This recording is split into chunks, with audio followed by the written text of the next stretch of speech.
والصلاة والسلام على رسول الله وعلى آله وأصحابه أجمعين।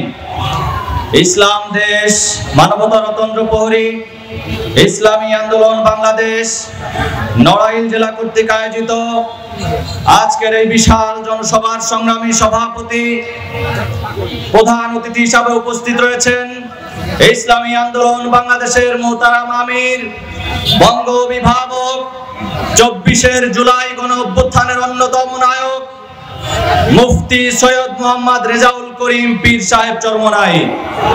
উপস্থিত রয়েছেন ইসলামী আন্দোলন বাংলাদেশ চট্টগ্রাম বিভাগীয় সাংগঠনিক সম্পাদক নড়াইলের কৃতি সন্তান আলহাজ জান্নাতুল ইসলাম সহ আমার সামনে উপস্থিত নেতৃবৃন্দ, নড়াইলের বিভিন্ন ইউনিয়ন ওয়ার্ড থেকে আগত আমার প্রিয় বন্ধুগণ, সবাইকে ইসলামী ছাত্র আন্দোলন বাংলাদেশের পক্ষ থেকে সংগ্রামী অভিনন্দন জানাচ্ছি।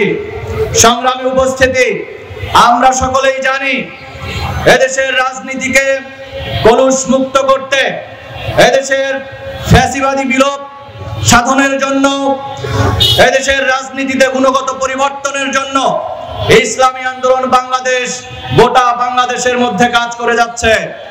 সেই ধারাবাহিকতায় 2024-এ বৈষম্য বিরোধী ছাত্র আন্দোলনের ব্যানারে যেই কোটা বিরোধী আন্দোলন হয়েছিল, সেই আন্দোলনে দীর্ঘ 16 বছরের চেপে থাকা এই জগদ্দল পাথরের মতো ফ্যাসিবাদ স্বৈরাচার শেখ হাসিনা এবং আওয়ামী লীগ সরকার যখন এই শিক্ষার্থীদের উপরে নির্মমভাবে হত্যাযজ্ঞ চালানো শুরু করেছিল, সেই রংপুরে আমার ভাই আবু সাইদকে নির্মমভাবে শহীদ করেছিল, চট্টগ্রামে ওয়াসিমকে শহীদ করেছিল, নরসিংদীতে তাহমিদকে শহীদ করেছিল, ঠিক সেই সময় শিক্ষার্থীদের পাশে থেকে একমাত্র রাজনৈতিক দল হিসেবে পীর সাহেব চরমনাই এদেশের জনতাকে সাথে নিয়ে রাজপথে নেমেছিল। ঠিক কিনা ভাইরা আমার?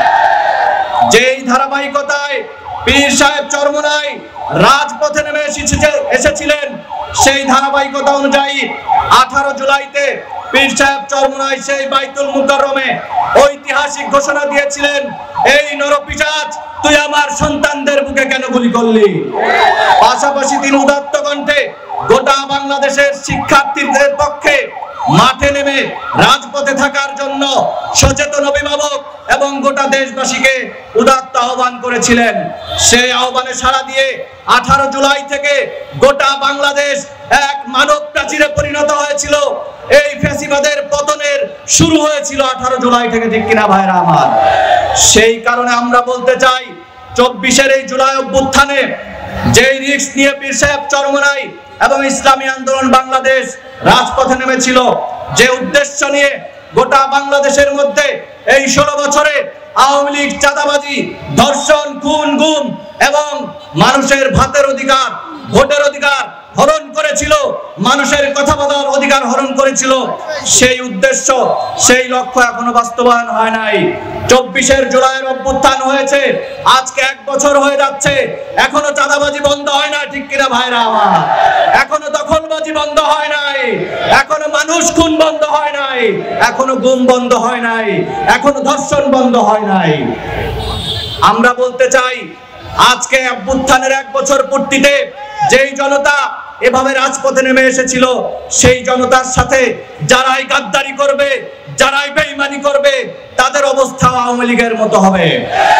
আমরা বলতে চাই, অন্তর্বর্তীকালীন সরকার যেই রক্তের উপর দাঁড়িয়ে, ছাত্র জনতার রক্তের উপর দাঁড়িয়ে ক্ষমতাসীন হয়েছে, তারা আজকে নাকে তেল দিয়ে ঘুমাচ্ছে, তারা মন্ত্রীরা আরাম করছে, কিন্তু আমার সেই 24-এর অভ্যুত্থানের শহীদ ভাইরা এখনো পুনর্বাসিত। এখনো এই অভ্যুত্থানের মূল স্পিরিটকে ধারণ করতে না পারেন, তাহলে অনতি বিলম্বে আপনারা একটি সুষ্ঠু অবাধ নির্বাচন দিয়ে, পিআর পদ্ধতির মাধ্যমে সকল রাজনৈতিক দলের অংশগ্রহণের মাধ্যমে একটি নির্বাচন দিয়ে জনগণের নির্বাচিত সরকারকে নিয়ে আসুন। আপনারা সংস্কার দেখাচ্ছেন, আপনারা বিচার করতে পারছেন না, এখনো গণহত্যার বিচারের দৃশ্যমান কোনো কার্যকর আমরা দেখতে পাচ্ছি না। এজন্য আমরা বলতে চাই, আগামীর সুখী সমৃদ্ধ কল্যাণ রাষ্ট্র গঠন করার জন্য একটি চাঁদাবাজি মুক্ত, দুর্নীতি মুক্ত, দখলবাজি মুক্ত, টেন্ডারবাজি মুক্ত বাংলাদেশ গঠন করার জন্য পীর সাহেব চরমনাই যে ফর্মুলা দিয়েছেন, আগামীর জাতীয় নির্বাচন পিআর পদ্ধতির মাধ্যমে হওয়ার কোনো বিকল্প নেই। ঠিক কিনা ভাইরা আমার? এই উদাত্ত আহ্বান রেখে সংগ্রামী নড়াইলবাসীকে আবার সালাম জানিয়ে শেষ করছি। আসসালামু আলাইকুম ওয়া রাহমাতুল্লাহ।